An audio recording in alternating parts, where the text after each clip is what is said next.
What is up, YouTube? Today we're going to be reacting to apparently armed gangs are invading New York City subway, so let's jump into the video. Crime is down in the transit system, but there is one crime category that is still up, and that is the category of felony assault. And the victims are not only riders, but the police officers sent underground. So, as our leaders try and reassure us that the subway is getting safer, it's actually getting more dangerous for police, who are now being targeted at greater rates than we've seen in a long time. And if the police are in trouble down here, pretty soon we're all gonna have big problems. New York City police officers are making arrests in record numbers underground, in stepped-up patrols on the trains, on the platforms, and at the turnstiles. But as they do, they're becoming crime victims themselves. Contributing to the rise in felony assaults is the disturbing and unacceptable dramatic increase in the number of NYPD cops being assaulted, all while proactively patrolling the subway system. They just need more places for people with mental illness to be able to live in and take their medicine and things like that, because we need more help with people with mental illness here. Absolutely, absolutely. That's why I don't take it after 9 p.m.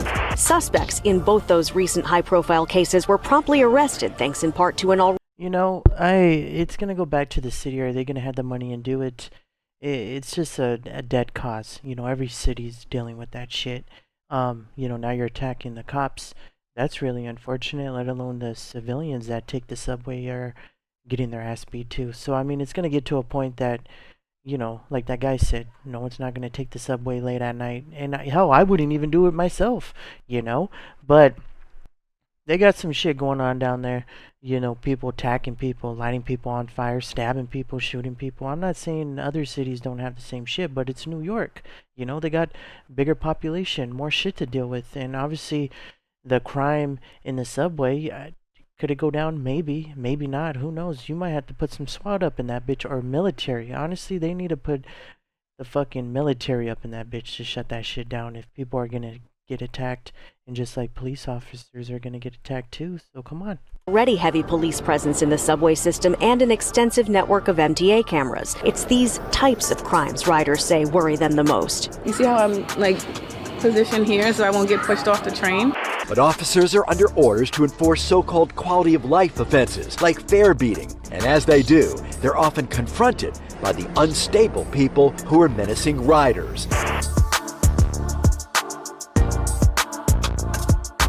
Yeah, that's pretty big. With 700 blades being seized on the train so far this year, it makes you wonder just how safe we really are down here. Because what nobody in charge of this place will admit is that all of this points to a subway system that isn't getting safer, but is rather teetering on the edge of collapse. And before we get into what's causing this and why it's only getting worse, we better do it quickly, because if you look around at all the rust and decay down here, it very well could be that this entire place collapses before the end of this video. It's incredibly old, which doesn't make any sense, because not only is this America's most dangerous public transit system, it's also the most expensive. And it doesn't help that the subway is also the full-time residence of some 4,000 individuals the city has left to fend for themselves, many of whom are sadly dealing with mental health issues, but also happen to be armed, making them a danger to themselves and possibly others. And when you add to that an agitated base of perpetual criminals roaming the subway looking to assault and rob others, there's a level of lawlessness down here that won't disappear even with more police than ever on patrol. And that brings us to the real reason police are now being targeted. They're getting up every day, putting on their uniforms to protect the general public from people who probably shouldn't be down here at all. Because not only do our laws mandate most of the people police arrest be released without bail, they also mandate that anyone who needs long-term mental health intervention be involuntarily committed, but only for a mere 72 hours in most cases, putting our police in an impossible no-win situation, constantly dealing with the same people, even though these are folks who oftentimes have a frightening track record of unpredictable behavior. And sadly, as you're about to see, if the police aren't safe down here, nobody is. Gotta watch your back. get your ass stabbed or thrown out on the damn So railroad. we've been hearing for a long time about how the subway is safer than it's ever been. But perhaps that's just because police have been putting themselves between us and the criminals down here, which reveals something very troubling. The danger down here still exists. It's everywhere. It's all around us. It's just being drawn to the officers who are down here to protect us. And that's turned this place into a ticking time bomb. Assaults on New York cops now patrolling subways in larger numbers are up by 152% over the last 5-year period. Attacks are also up on transit workers. The MTA claims. So when a normal person sees police down here in the subway, we feel safer. We don't think anybody would be stupid enough to try anything with them around, but as it turns out, that's not the case at all. Cops are out here making arrests, stepping up patrols, actually trying to clean up the subway, but criminals are fighting back. And apparently this has been a trend since 2022 when assaults against police suddenly jumped. And today, 1 in 3 felony assaults is against a police officer. And you've got to wonder, if somebody's willing to assault a police officer, what chance do you or I have if we encounter that person? Not much, and look at this. Although the city insists crime down here is decreasing, there is one particular crime that just won't disappear, and that would be the crime of assault. Assaults are 55% higher today than they were in 2019. And although I'm not sure what other crimes the city is including in its statistics to bring down the overall number, assaults are a crime that most people riding the subway are really alarmed about, and riders are now 50% more likely to have a problem with an assault than they were just a few years ago. And if the crimes that really put people in danger are up, is it safer down here even if the overall level of crime is down? No, it's not any safer down here. In fact, as we're learning, it's possible for overall crime to go down while the levels of danger down here go up. Just ask the police, who are now the victims of a crime wave they're supposed to stop. Arrests are 100% up, especially people being stopped for fare evasion, honestly. And some of those people who apparently got used to the idea that fare evasion was a God-given right, then haul off cops. So that's the head of the MTA, and he's shocked that police are now being targeted. But there's a problem with this outrage, because when subway crime affects you or I or any customer of the MTA, he says it's all in their head. But I'm thankful he's not telling the police that the crime they're experiencing is in their heads. Now, obviously, the head of the MTA's in a tough spot. It's an election year in New York City, and he's got to play nice with everybody, both riders and politicians, which has got to be like jumping through hoops of fire. Dumb shit's trying to keep his position so he can get reelected again, and that's how the damn wheel keeps on going around. People be doing shit like that when it comes election. They'll try to clean up their act, trying to side with the police, the citizens, trying to get the vote. Fuck that piece of shit. Vote him out.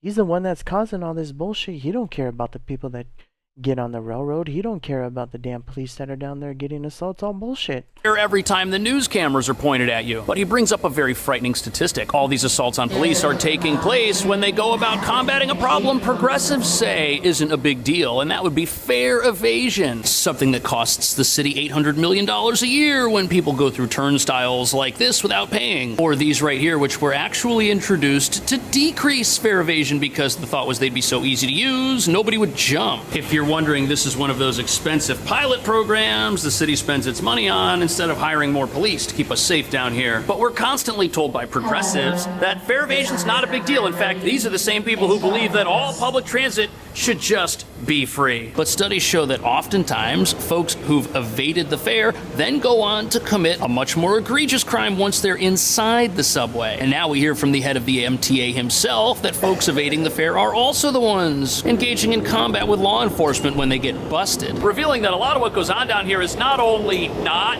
victimless, the victims of those crimes just so happen to be whoever the criminal first encounters. In 1997, there were 17 felonies a day. Last year, just 6. But officers are under orders to enforce so-called quality of life offenses, like fare beating. And as they do, they're often confronted by the unstable people who are menacing riders. Felony assault. So here we go again with the news telling us that major crimes are down, but you've also got this perpetual mass of people who aren't afraid of anybody or anything, and assaults are simultaneously up. And a big component of this nobody's talking about are how overall levels of lawless behavior down here are skyrocketing. You've got people sleeping, lounging about on platforms, engaging in disruptive behavior for no reason, and the city just lets all of that go. And although criminal sympathizers don't want to admit it, Yeah, but it's like, what are you gonna do? Where the fuck are you gonna put them? They're everywhere. There's a majority of people can't get the help, don't have a job, can't take care of themselves. They're living on the fucking street. You know, they got mental illness. I mean, what can you fucking do? It's a fucking problem that's all over statewide. You know, and big cities, and cities can't do nothing about it. You know, take the tents out. You know, try that out. You know, buy them a bus ticket, send them back to where they came from. It's a dead cause, you know, and will there ever be a solution? Probably not, because this problem is going to keep on reoccurring every damn year in cities, and crime's always going to be at the top.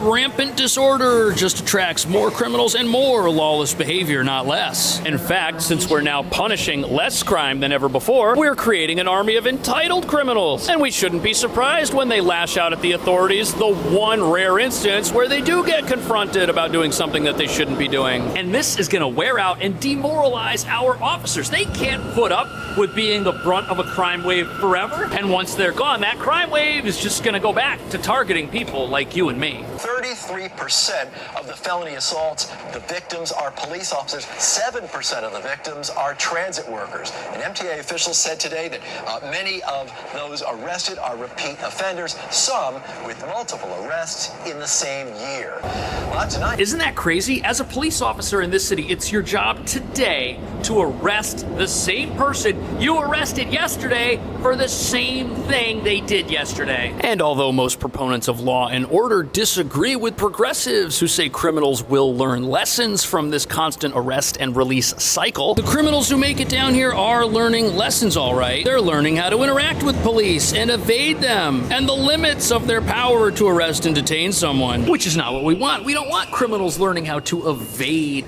law enforcement and get better at breaking the law, but that's what happens since they never seem to wind up in jail for what they do. And the other problem contributing to a sense of lawlessness down here is the fact that New York City's laws handicap those tasked with assisting the mentally ill from actually caring for them. Many individuals down here are in need of long-term treatment, but in many cases our laws mandate people be discharged from facilities before anything's been accomplished, sometimes after just a few days, which leads to the same people coming back down here to do the same things and engage in the same behavior, contributing to that overall level of lawlessness that we all experience the moment we enter this place. But luckily for people who ride the trains and use the subway in a law-abiding fashion, there is now an ultimate authority figure taking an interest in what's going on down here. And that authority figure would be the federal government, who's now going to step in and force New York City to make some changes down here.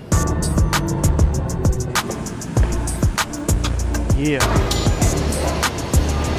So the reason so much crime takes place down in the subway is because for years, it's never been anybody's fault that things have been this way. Nobody's ever been held accountable, but that's about to change. Because New York City now has to share its crime data with the federal government, who gives it money to run the subway. And the federal government's made it clear that if they don't see evidence New York City is taking steps to make things better and safer underground, they might not be footing the bill much longer. cheaper, which could result in the MTA that runs the subway having less money to experiment with different types of evasion-resistant gates, or less money in general to make repairs and even run the subway. The Trump administration threatening to cut billions of dollars in federal funding to the MTA over subway crime. The letter from the Department of Transportation did not include a specific amount that could be cut, but said consequences could include redirecting or withholding. So the city losing its ability to just waste money on what is a black hole of financial investment, that could actually be a good thing. Now, the federal government hasn't said how much money the city's subway could lose or what they'll end up doing with it. For example, they've mentioned that funding could be redirected and, say, used for only purposes of law enforcement and safety, which would force the people running the subway to find their own money to make desperately needed repairs instead of installing bizarre. And that's not gonna happen. You leave it to the city to try to fix that shit with their own budget. They'll just let everything crumble. And I mean, it already is crumbling. Where's all the money going? You know, could be billions of dollars that they get yearly to maintain the subway.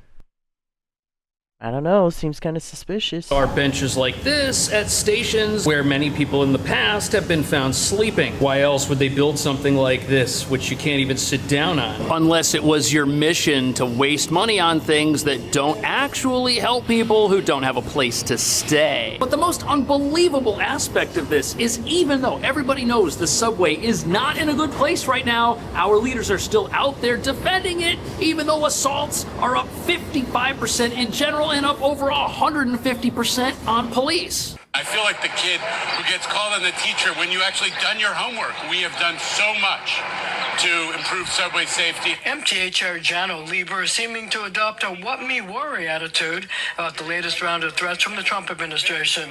Transportation Secretary. So I think I'm starting to feel bad for the head of the MTA. Earlier, he just told us how shocked he was that police were now in trouble, but he's also out there telling us he's done everything so much to make it safer down here that your head will spin. And I don't want to give him a hard time, but if you went to school and you spent a long time on your homework, but it's all wrong, the effort you've spent doesn't offset the F that gets stamped on your paper. In fact, the only recent safety initiative we can point to is the deployment of more police down here, and now assaults against police are up, so it's not really working, is it? On top of that, service is absolutely atrocious. You've got systemic delays pretty much all the time now, making it pretty hard for people to actually see the results of the $20 billion a year this place gets. On the bright side, officers are doing a great job removing blades from the subway system. And oftentimes they say the people they find with weapons come in through the emergency gates, jump over the turnstiles, and they say that by failing to enforce those types of violations, potentially dangerous individuals are allowed to roam free in the subway. Yet, as we're now learning, arresting people over and over again for the exact same types of crimes is just a band-aid solution at best for a long-term crime problem that's just getting worse. I'm not concerned. We have actually the lowest number of daily crimes in the subway system than we have ever had in recorded history in the first part of this year. A spokesman for Governor Hochul said her first priority is public safety, which is why she surged more than 1,000. So it's hard to blame our leaders for having viewpoints like this. After all, we've got mayoral elections this year and a governor's election next year. They're just trying to look and sound their best. But nobody's out there going after our laws, which have created all of the problems taking place down here. After all, a system that just arrests people over and over again and doesn't put them in jail only trains those people to avoid arrest in the future. And a system that allows repeat offenders unlimited chances to come back to the scene of the crime will never right itself automatically. On top of that, all the recent decreases in crime our leaders point to could actually be fake. And let me tell you something, when you're down here trying to use the subway, it certainly feels like they're fake. And look, I'm not defending the officer who got caught doing this, but he's probably under a lot of pressure to come up with numbers that make it look like those that are in charge of him are doing a good job down here. And if you're a cop right now, you're in a lose-lose situation. The people running this city don't want there to be actual solutions because there never have been any. And they greatly dislike the president who's coming to the table now, forcing them to fix the crime problems in America's largest and most dangerous public transit system. And here you are as a cop, you're on the side of law and order, while those who tell you what to do may not necessarily be. What do you think our police are going to do? Are they ever going to be able to stop crime down here without meaningful changes to our laws? And now that the federal government is threatening to take money away from New York City, could we finally see changes that make the subway a safer place for everyone down here, including those who really need help and just aren't getting it? Let me know. Thank you so much for watching. I'll see you in the next video. Look, he put a good point, and honestly, who knows what's going to happen? I think the Trump administration is going to go after them. Hey, we're going to take your billions of dollars that you get a year for the transit system and you don't fix the shit, then, that's on you guys. I think they need to clean the place out, and try their best to try to crack down on those people and kick them out, not have them sleep down there trying to jump people, attack cops.